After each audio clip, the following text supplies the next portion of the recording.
এই তালেবান শিশু কিশোর বয়সে তার বাবার ডেড বডিকে জানাজা দিয়েছে।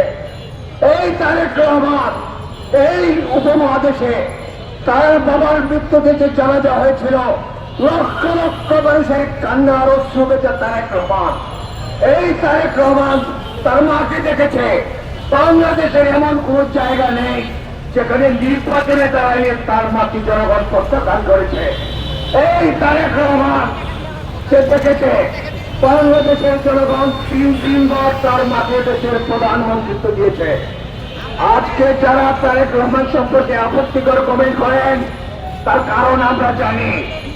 তার কারণ হলো এই স্বৈরাচার হাসিনা সংসদে, রাজপথে, গণভবনে এমন কোন জায়গা নেই যেখানে আমার নেতা, জাতীয়তাবাদী দল এবং দেশের স্বাধীনতার রক্ষক জিয়াউর রহমান সম্পর্কে, বেগম খালেদা জিয়া সম্পর্কে এবং তারেক রহমান সম্পর্কে আপত্তিকর কুৎসিত বক্তব্য দেয় নাই। আপনারা যারা এটাকে অনুসরণ করছেন আপনাদেরকে আমরা জানিয়ে দিতে চাই, রাজপথ আমাদের জায়গা ছিল না। আমাদের জায়গা হলো হাসপাতাল, আমাদের জায়গা হলো শিক্ষা প্রতিষ্ঠান, আমাদের জায়গা হলো সংবাদপত্রের অফিস। আমরা পেশাজীবী। আমরা চাই এই দেশের জনগণ নির্বাচনের মাধ্যমে তাদের প্রতিনিধি নির্বাচন করুক, দেশে হারানো গণতন্ত্র ফিরে আসুক, দেশ স্বনির্ভর হোক এবং রাষ্ট্র হিসেবে বাংলাদেশ একটা শক্তিশালী রাষ্ট্র হোক। কিন্তু দুর্ভাগ্য আমাদের, আমরা এমন একটা জলসীমানায়, এমন একটা মাটিতে আমাদের জন্মস্থান যার 3 দিকে ভারত, একদিকে সমুদ্র। ভারত যার প্রতিবেশী, তার কপালে শান্তি নাই। এই জন্য আমরা এই পরিণত বয়সে বুঝে গেছি যে কয়দিন আমাদের বেঁচে থাকতে হবে।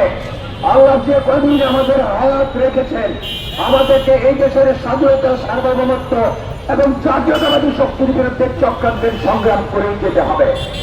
আমি আপনাদেরকে বলতে চাই, চক্রান্ত আপনারা বহু বছর করেছেন, চক্রান্ত এখনো করছেন এবং চক্রান্ত ভবিষ্যতেও আপনারা করবেন। আমরা ছাত্র জনতা, পেশাজীবী এবং রাজনৈতিক কর্মীরা আমরা সজাগ আছি। আমাদের গণতন্ত্র নাই এর কথা আমরা বলছি না। আমরা আত্মশক্তির মাধ্যমে আমাদের নতুন নেতৃত্বকে, ছাত্রদেরকে, যুবকদেরকে আমরা প্রশিক্ষিত করে গণতান্ত্রিক পরিবেশে আগামী বাংলাদেশ কিভাবে আত্মনির্ভরশীল হবে সেই শিক্ষা আমরা দিতে চাই। জনগণকে সাথে নিয়ে আমরা বাংলাদেশ থেকে গড়ে তুলতে চাই। আমরা আশা করব অতীতে যেমন আমরা পরাজিত কষ্ট করে বিজয় ছিনিয়ে আনতে পেরেছি, ভবিষ্যতে বাংলাদেশ গড়ার সংগ্রামেও আমরা জনগণকে পাশে পাবো, সাংবাদিকদের পাশে পাবো এবং বাংলাদেশকে আমরা আত্মনির্ভরশীল করেই আমরা যেন মুক্ত হয়। সবাইকে ধন্যবাদ। বাংলাদেশ জিন্দাবাদ।